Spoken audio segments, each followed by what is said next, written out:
Do you eat Dungeness crab, shrimp, or any shellfish harvested in Washington state? Stop.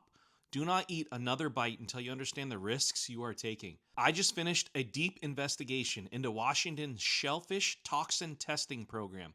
This program is funded by your Washington Department of Fish and Wildlife shellfish license fees. What I uncovered should stop anyone from eating Washington shellfish until the system is fixed. I spoke directly with the manager who oversees the entire health department testing program. In Olympia, I managed a program for the whole state, including the coast, everywhere. Wherever there's salt water touching Washington, I'm on top of that. That's my responsibility. We need to be testing more crab because I just heard about crab from Alaska last summer. I got an email from some of our partners up there that they had some lethal levels of paralytic shellfish poison in crab viscera. Then I went to the facility myself in Shoreline and asked a simple question. Why are you unable to complete health and safety testing? His answer shocked me. And we need to be testing more crab in Washington, but we just don't have a budget to do it. High budget. We just can't, we don't have a budget really to test for much more. So I asked another question. Where does your funding come from? He told me the majority comes from the Washington Department of Fish and Wildlife shellfish license fees. Then I asked, what happens when you asked for more funding? That answer made my stomach drop. We're asking Fish and Wildlife, we would like to increase the fee for biotoxins.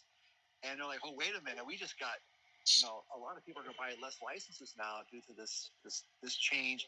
And we need that money to keep the staffing we have. Since when are agency jobs more important than public health and safety? What I heard was so unbelievable that I called the Department of Fish and Wildlife directly and asked for their response. They refused to comment. So I went higher. I contacted the program director at the health department. What she told me exposed everything. She explained that the majority of the funding they received is used to test commercially harvested shellfish. And where that shellfish goes will absolutely blow your mind. Commercial fee is really minimal. It really doesn't pay for a lot. I'd say majority is commercial. The health department is only a liaison. The Department of Fish and Wildlife controls the funding. Commercial harvest makes up most of the testing, yet commercial operators contribute the least. Let that sink in. Geoducks are one hot commodity because they're worth almost $200 a pound when it gets to China, or maybe $250. It's really insane how the marketing goes up as they go to China. So when they harvest geoducks, this is a different one. They're out of the water. They're on the boats. They're checked out by enforcement, make sure they're all tagged and from where they came from and all that. And then they're on the airport that afternoon or evening to China. They just get them because they want them to get to China alive. If they're not there alive, China will reject purchasing them. Ducks, they're harvested, they're put on a truck, and they're on their way to the airport. Moving so quickly because they're delicate. They want them to be in China basically the next day. Shellfish that never even goes to Washington residents is tested daily, using the majority of the funding that comes from recreational license and shellfish license fees. Fees that have nearly doubled year over year. How is that legal? How is that ethical?